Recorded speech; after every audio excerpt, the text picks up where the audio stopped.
Bom, a matéria é teontologia, doutrina do estudo sobre a pessoa de Deus. Hoje nós estamos aqui pensando um pouco a doutrina da Trindade. Lá no canal Teólogo de Fronteira, lá tem estudo só sobre a Trindade. Nesse livro aqui também tem sobre a Trindade. Tá bem? Precisa aprofundar, porque isso aqui é estudo para a vida toda, para a vida toda. Aí tem a pergunta do meu amigo ali, que fala sobre o anjo do Senhor que aparece no Velho Testamento, ou como aparece para Josué, né? Eu sou o príncipe dos exércitos de Deus, Josué. E alguns anjos que recebem adoração no Velho Testamento. Eles recebem adoração. Como Abraão se prostrou diante do anjo e adorou. E o anjo não falou: não faça tal porque eu sou um anjo. Ele recebeu aquela adoração. E ele é chamado de o anjo do Senhor.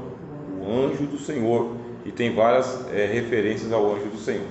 Só que nós temos um conflito com o Novo Testamento. E qual que é o conflito com o Novo Testamento? Que diz que ninguém jamais subiu ao céu senão o Filho do Homem que desceu do céu. E o apóstolo Paulo fala que Jesus, ele é o segredo de Deus. Ele é o segredo de Deus que ninguém jamais conheceu. Ninguém jamais conheceu. Ele era um mistério que Deus estava guardando. Também diz: ninguém conhece o Pai senão o Filho, e ninguém conhece o Filho senão o Pai. Então Jesus, ele só veio ao mundo na encarnação. O Novo Testamento está falando isso. O Novo. Então como que a gente faz teologia? Do velho para o novo ou do novo para o velho? Do novo para o velho. Teologia cristã. A gente faz teologia com os apóstolos: Mateus, Marcos, Lucas e João. O livro de Atos e as 13 cartas de Paulo. Aí depois a gente faz lá com o autor aos Hebreus, com Tiago, com Judas, com João. É com essa turma que a gente faz teologia, do novo para o velho. Se o Novo Testamento está dizendo que Jesus era um segredo de Deus, que ninguém nunca tinha visto ele, que ele desceu dos céus, ele desceu.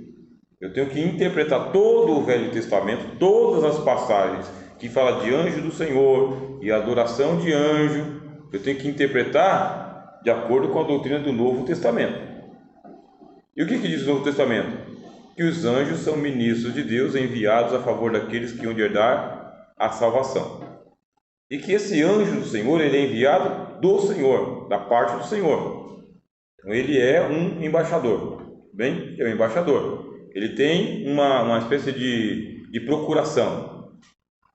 É uma espécie de procuração. Então ele está autorizado a falar em nome de Deus, abençoar em nome de Deus, castigar em nome de Deus e receber a adoração para Deus em nome de Deus.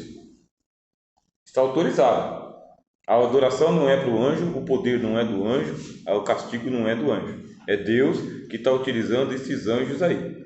Assim, quando eles aparecem lá em nome do anjo do Senhor, o que é isso?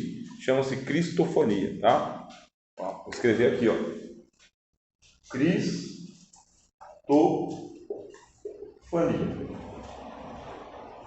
O que é cristofonia? É Cristo no Velho Testamento, bem? É Cristo aparecendo no Velho Testamento por meio do quê? De anjos, fenômenos, vozes, visões, imagens, símbolos. Isso é cristofonia. Aquela nuvem que estava por cima do tabernáculo, cristofonia. A coluna de fogo, cristofonia também. O mar vermelho se abrindo, cristofonia. O rio Jordão se abrindo, cristofonia. Isaac sendo ali resgatado da morte, aí aparece um cordeiro ali, cristofonia. O anjo do Senhor aparecendo e conversando com Abraão, cristofonia também, né? Na luta com Jacó, acho que mais. Não sei, hein? Ali tem uma controvérsia. Na fornalha. Né? Na fornalha, é uma cristofonia, pode ser. Para Ló, cristofonia. Mas não é Cristo, tá? Não é a pessoa do Filho. A pessoa do Filho está oculta nos céus. Paulo fala: os anjos não sabiam. Os anjos não sabiam da existência de Jesus. Não sabiam que tinha a segunda pessoa da Trindade. Não sabiam. Estava oculto em Deus. Como que eu sei disso? Porque eu leio o Apocalipse. E no Apocalipse, capítulo de número 4, cadê Jesus? Eu vi um trono posto no céu, e um semelhante a pedras preciosas. Aí eu vi os 4 querubins, um com o rosto de leão, o outro com o rosto de boi, o outro parecia uma águia voando, o outro parecia um homem. Mas cadê Jesus? Não está ali. Não está ali no meio. Aí eu vi 24 anciãos, e cadê Jesus? Também não está ali. E eu vi um mar de vidro misturado com fogo, cadê Jesus? Não está ali. Aí o anjo pergunta, né? Quem é digno de abrir o livro e desatar os seus 7 selos? Cadê o Jesus? E olha que o trono está cheio de anjos, voando para lá e para cá. É o João que fala, e vi milhares e milhares de anjos que voavam ao redor do trono. E os querubins que estão lá dizendo, Santo, Santo, Santo, é o Senhor, toda a terra está cheia da sua glória, digno és, porque criaste todas as coisas. Aí pergunta, quem é digno de abrir o livro e desatar os seus 7 selos? Ninguém vê, ninguém é digno. Ninguém é digno, Jesus está escondido em Deus. E como que eu sei que ele está escondido em Deus? Porque eu leio a Bíblia, eu leio palavra por palavra. Eu não fico pulando o texto. Eu quero aprender. Não fico recortando o texto para fazer caixinha de promessa, para Deus falar comigo. Eu leio a Bíblia para Deus falar comigo. Você lê a Bíblia também, você quer que Deus fale com você. Nas horas mais difíceis, medita nessa lei de dia e de noite, porque fará o seu caminho prosperar. É o que eu faço, leio a Bíblia, leio ela toda, não fico escolhendo o que vou ler. Leio ela de capa a capa. E o que eu leio?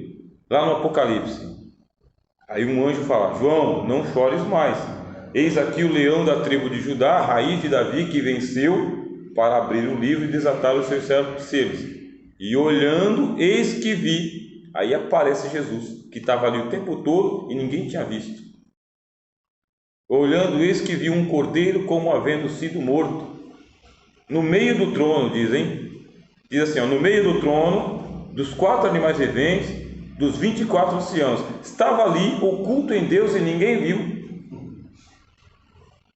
Por quê? Porque ele está no seio do Pai, ó, aqui, ó. No princípio era o verbo estava com Deus e o verbo era Deus. Jesus fala, eu estava no seio do Pai e agora eu volto para onde? Para o seio do Pai. Volto. Só que agora ele vai se encarnar. Então quando ele se encarnou, aí o anjo Gabriel misteriosamente veio para Maria e disse, o Espírito Santo há de descer sobre ti e o Onipotente lhe cobrirá com a sua sombra, e o ser que há de ti, que há de nascer, será chamado Filho de Deus. E agora, como que vai acontecer? Nenhum anjo sabe direito, só está anunciando que vai nascer o Messias ali da Maria. Quando nasce, aí os anjos que estão de plantão na terra, opa, nasceu, aí começam a cantar, né? E apareceu aos pastores em Belém. Aí pronto, agora começa o Senhor Jesus a ser revelado. Ninguém sabia que Deus tinha um filho que é o Filho de Deus. Ninguém sabia, nem os anjos. Por isso que Paulo fala, manifestado aos anjos. Ele foi manifestado aos anjos, apresentado aos anjos, hein? E aonde que diz que ele foi apresentado aos anjos? No autor aos Hebreus e no livro dos Salmos. O livro dos Salmos fala, este é o meu filho amado em quem me compraz. No livro dos Salmos, tu és o meu filho, eu hoje te gerei, todos os anjos de Deus o adorem. Deus apresentou Jesus para os anjos. Deus tem um filho. E quando que apareceu? No Novo Testamento. Ali no Novo Testamento. E antes, estava oculto em Deus, mistério de Deus, oculto. Ninguém conhecia. Ninguém. Porque ninguém pode conhecer Deus a não ser o próprio Deus.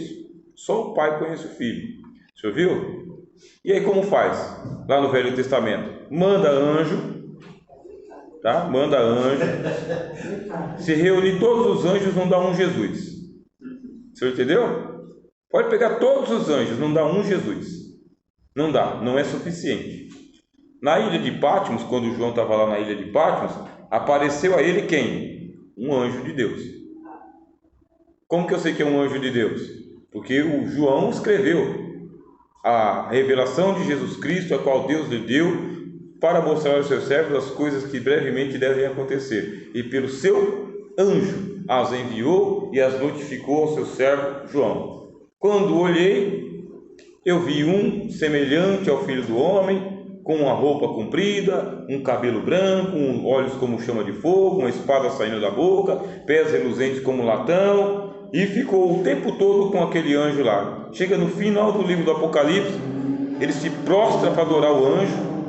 Aí quando ele vai adorar o anjo fala: está enganado, você está enganado, não faças tal,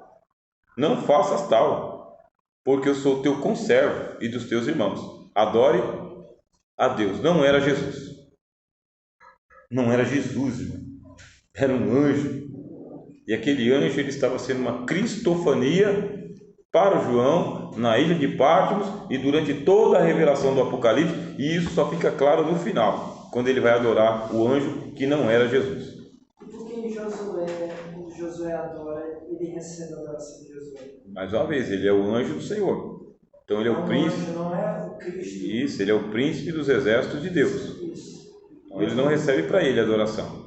Ele está representando a Cristo. Representando a Cristo. Então, representando a Cristo, ele sabe que a adoração não é para ele. Agora não repreende também o Josué, porque está consciente. E outra coisa, isso aí acontece assim, de uma maneira mística, tá? Não é uma cena que você e eu vemos assim. É um arrebatamento, é um mundo místico que acontece. Você não vê um anjo assim, olho no olho. Na ideia que a gente está falando do anjo do Senhor, lá com Saul, veio sobre Saul um espírito maligno da parte do Senhor. Aquilo ali traz a ideia só de que ele obedeceu uma ordem de Deus, ou Deus também tem ali guardado aqueles que, ou seja, o espírito maligno para atuar também. Essa é a teologia do Velho Testamento. No Velho Testamento, sim, Deus libera os demônios para poder atormentar o povo. No Velho Testamento. Tá? É o espírito mau da parte do Senhor, não é chamado de anjo, tá? Não. É chamado de espírito mau. Isso, ele tem também esse daí também para... Isso é a teologia do Velho Testamento. Chega no Novo Testamento, não tem. Não, sim. Chega no Novo Testamento, o Novo Testamento derruba isso e fala: não, agora não. Agora os demônios são expulsos. Em meu nome expulsarão os demônios. Mudou. Veio o filho, colocou ordem na casa. Sim. Acabou a balbúrdia, né? Mas lá no Velho Testamento a teologia ainda não está aperfeiçoada. Você lembra que eu falei isso aqui, né? É revelação progressiva. Então não está aperfeiçoada. É uma linguagem que é usada lá no livro de Samuel, bem? E aí eles não têm essa revelação de que os demônios eles são espíritos caídos, espíritos imundos. Não, tudo é Deus que mandou. Igual a mulher falou para o Jó. Igual o Jó entende, né? Recebemos o bem da mão de Deus e não vamos receber o mal. Foi Deus que mandou o mal? Foi o Satanás. Ele sabia? Não. Como que a gente sabe? Porque a gente lê o livro agora, depois da vinda de Jesus. Tem uma mudança de dispensação. Então o Velho Testamento tem que ser interpretado pelo Novo. O cristão interpretando a lei. Então, assim, no Velho Testamento dá-se a entender que não havia o Espírito Santo, voltando um pouco na Trindade. Pronto, mais uma vez, uma pergunta boa, excelente. Falando de Jesus, Jesus está oculto e é revelado através de cristofanias. E o Espírito Santo, como que fica lá? No Velho Testamento, o Espírito Santo ele é uma virtude de Deus. Ele é uma virtude, ele é o braço estendido do Senhor, ele é o sopro do Senhor. É Deus agindo à distância, mas ele não é revelado como sendo a terceira pessoa da Trindade. Não tem uma revelação sobre a divindade do Espírito Santo no Velho Testamento. Então, no Velho Testamento, resumindo, ele não aparece. Ele aparece, mas ele não aparece como sendo Deus. Ele aparece, ele age. No primeiro capítulo está lá: o Espírito de Deus se movia sobre a face das águas. Agora que eu sou cristão, eu sei que é a terceira pessoa da Trindade. Mas se você fosse judeu, você ia pensar que é uma virtude de Deus. É só uma virtude. Aí aonde que está o erro das testemunhas de Jeová? É porque eles interpretam o Velho Testamento pelo Velho Testamento. E eles interpretam o Novo Testamento pelo Velho Testamento. É erro de metodologia. Não viraram a página. Aí eles vão chamar o Espírito Santo de força ativa, igual os judeus. Igual os judeus fazem. Por isso que Davi falou assim: não retires de mim seu Santo Espírito. Ele entendia que, da maneira que o mesmo Espírito que entrou em Saul e saiu dele, poderia sair dele também. Diferente de hoje, né? Que não sai. O que o Davi quer dizer ele está falando pelo Espírito Santo, ele não tem a doutrina da Trindade, mas ele sabe que ele tem uma virtude de Deus, uma alegria da salvação. Ou seja, não tire, né? Uma presença de Deus. Então não tire de mim a sua presença, a sua virtude. Mas ele não sabe que o Espírito Santo é Deus, a terceira pessoa. Mas ele pode ter só a ideia igual que aconteceu com o Saul, né? Não. Que saiu no espírito. O texto não dá a entender isso, tá? Que foi retirado do espírito e entrou no espírito maligno. Não dá a entender isso aí, tá? Porque o espírito ele saiu do Sansão. Sansão diz que o Espírito Santo saiu. Mas saiu como? Eu já respondo. O Espírito Santo saiu de Sansão como virtude. E por quê? Porque no Velho Testamento o Espírito Santo ele é dom, ele é virtude, ele é poder, ele é uma manifestação. Ele não mora, como o Senhor está dizendo, não mora. Porque eu e o Pai viremos e faremos morada é só Novo Testamento. Velho Testamento não, Velho Testamento ele é um poder. Então no Velho Testamento ele pode ir lá e ungir a espada de Gideão. Então com Saul foi isso, foi tirado da virtude, então, né? Na verdade, assim, o Saul ele teve lá uma experiência quando ele foi no rancho dos profetas, né? Sim. Teve experiência. E a mesma coisa, o Espírito Santo não estava em Saul. Não estava. Só desceu sobre ele quando ele foi no rancho dos profetas, aí ele profetizou. E depois, não tem mais Espírito Santo. Nem ele, nem ninguém, tá? No Antigo Testamento. Lá no Antigo Testamento, o Espírito Santo ele é uma ação do lado de fora. Não é uma ação no coração. Não tem conversão. Não tem conversão. Conversão vai acontecer com a chegada de Jesus. Pergunta. A questão do Espírito Santo no Velho Testamento, como você não citou, como o professor citou, que assim, no Velho Testamento a gente vai ver que nem todo mundo recebe o Espírito. Isso. Nem todo mundo, talvez só profetas, reis, sacerdotes, eu não sei, estou assim, enganado. Assim. E a gente, assim, hoje na nossa geração, a gente pode se sentir privilegiado de poder receber o Espírito. Não como os nossos irmãos do Velho Testamento, que nem todos tinham esse privilégio. Porque no Novo Testamento está escrito claramente, né? Muitos profetas desejaram ver os dias que vocês estão vendo e não viram. Então nós somos mais bem-aventurados. Porque agora o Espírito Santo vem para morar em nós e nos conduzir em verdade, em justiça e santidade, para gerar em nós uma nova criatura e aplicar em nós os méritos do Senhor Jesus. Agora, o Novo Testamento, ele veio para ficar. A responsabilidade é maior. A responsabilidade é maior porque Jesus falou que se a nossa justiça não exceder a dos escribas e fariseus, em modo algum a gente entra no reino dos céus. O que foi pedido para os pais não é pedido para nós, mas o que está sendo pedido para nós é muito responsabilidade, muito maior. O Espírito Santo está em nós, não tem desculpa. Então, no caso que você está falando, no Velho Testamento o Espírito agia por fora. Isso, virtude. E no Novo Testamento ele age por dentro. Ele vem por dentro. Então, no caso do azeite, quando Samuel derrama o azeite, é um símbolo. Ou em Davi, tanto faz. É um símbolo. As duas passagens dizem que o Espírito se aposta de Davi. Isso, uma virtude. Por fora. Não é por dentro. Não mora nele. Nos traz a ideia do adultério, da lei e de agora, né? Explica isso aí. O adultério da lei, a ideia de pegar o ato consumado. Na graça aqui, se você só olhar e desejar, você já adulterou. É como se fosse o interior, né? Agindo. Ficou mais grave, você quer dizer? Isso, assim. Agora, igual você falou. É pior ser adúltero agora do que antes. É isso. Não, é assim. O que está querendo dizer assim. Lá, eu estou falando na lei, né? Na lei do homem, lá na lei. Pegar o adultério tem que ser pego e comprovado. Hoje não, se você só. Igual o senhor falou. Estou tentando entender o que você está falando. A responsabilidade é muito maior. A responsabilidade é grande. Porque agora o Espírito Santo está aqui dentro de nós. Você só olhar e desejar que... Aí a gente diz assim, você não peca em paz, bom? Tem como pecar em paz. Você pecou, aí o Espírito Santo, que é sensível, te sensibiliza também e deixa bem claro, isso não é coisa de crente. Nem vem, porque aqui você está realmente indo pelo caminho dos ímpios, né, dos pecadores e a roda dos escarnecedores. não é compatível com o Novo Testamento. Bem, agora eu entendi.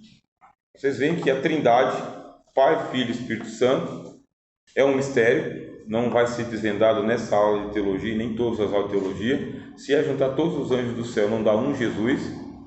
Por quê? Porque Jesus precisa de muitas manifestações, para a gente chegar perto dos atributos dele.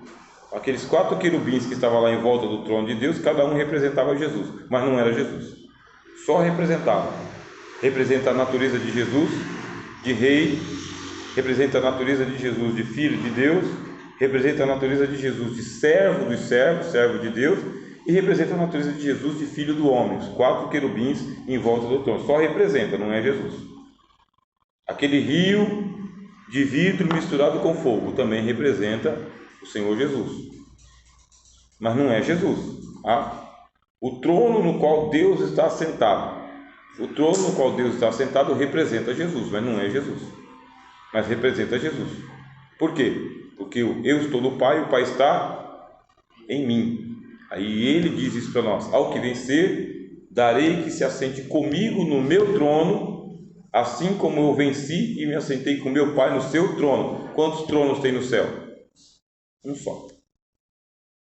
Só tem um trono. É o texto que diz isso.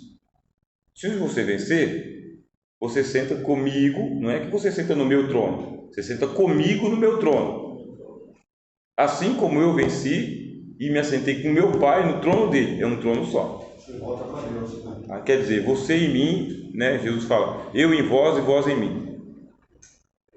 Isso aí é a unidade do cristão com Jesus, com Deus. Os senhores estão entendendo, irmãos? Está muito complicado? É retórica, tá? É retórica. Não tem como responder. Isso aqui, os senhores estão entendendo? Então a Trindade, aí eu fiz uma pergunta para o meu irmão: precisa de tanta gente para salvar esse irmão aí? Será que ele não tem assim competência suficiente para se salvar sozinho? A resposta é não. Não.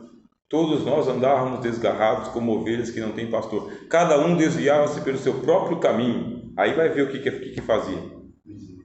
Extraviaram-se todos e juntamente se fizeram inúteis. Sua garganta é um sepulcro aberto e a sua língua é víbora, veneno de víbora.